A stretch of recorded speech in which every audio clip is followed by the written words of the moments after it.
In this hand, you're playing a $55 buy-in, $40,000 guaranteed tournament. You have 10-9 of diamonds with 30 big blinds.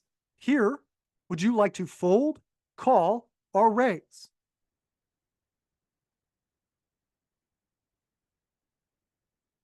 That is time.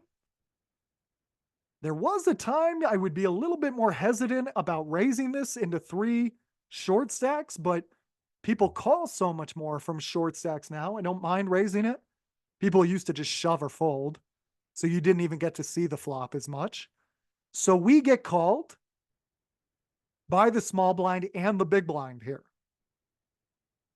The board comes 8 of diamonds, queen of clubs, 9 of spades. Villain 32 checks, villain 43 checks. It's on us. Do we want to check or bet?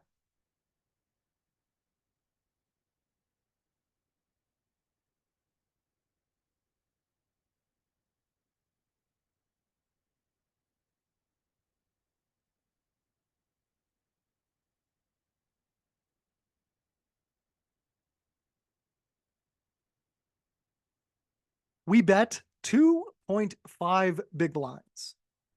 And we get called by villain 32 and villain 43. The turn is the 5 of diamonds. Villain 32 checks and villain 43 checks. Here, would you like to check or bet?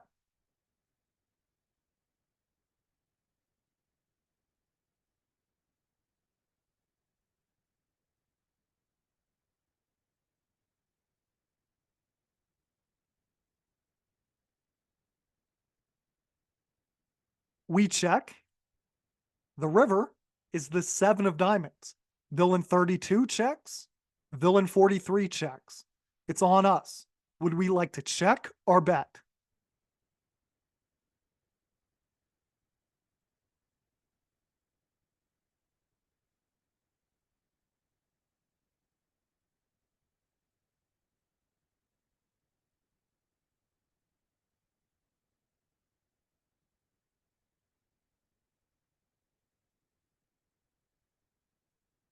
We bet 5.45 big blinds here.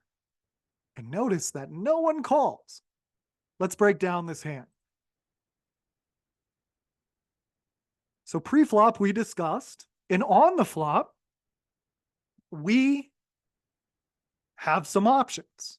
So usually you want to ask, what is the purpose of my bet? Am I betting for value or am I betting as a bluff? Obviously, things get more complicated as you move up in stakes, but we can start with this framework for now. Well, this is clearly a value bet because you do have a decent draw and a decent pair and a backdoor draw. However, there's not that many hands that can call you. It's really just an 8. So we don't want to bet too big.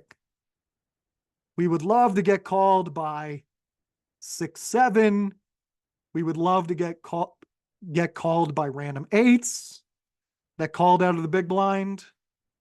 I guess we could get called by 9, 7 suited as well. We don't want to bet big because we're unlikely to fold out a queen, so we don't need to turn our hand into a bluff. And if we bet big, we likely don't get weaker hands to call us. The other benefit about betting small is many players struggle to raise one pair as much as they should. Maybe villain 43 would because he's shorter. But if we do just get called here, they'll likely check to us on the turn, and then we can take the turn and river. This is very nice when you have backdoor flush draws and a gut shot straight draw. Sure enough, we get called in 2 places. We turn the flush draw. We know if we fire again, we're unlikely. If we bet big, we're not likely to get a queen to fold. And if we bet small, even, we're probably not going to get an 8 to call because we'd be firing twice into multiple players. So it's very valuable to be able to see this river.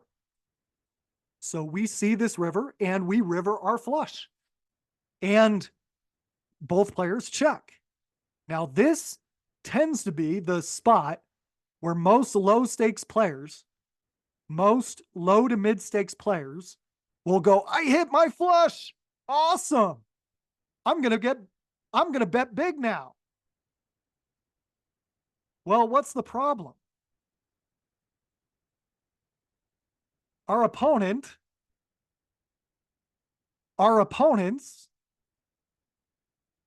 just check called on the flop, checked on the turn, and then checked on the river.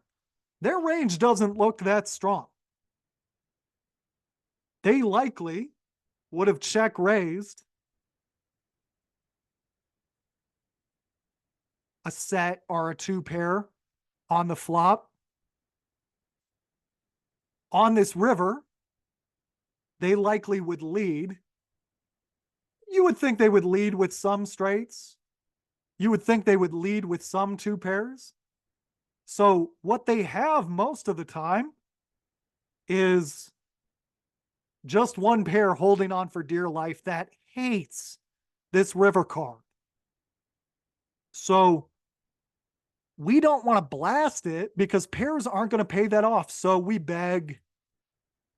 And unfortunately, it doesn't work. What do you think of my river bet size? Let me know in the comments.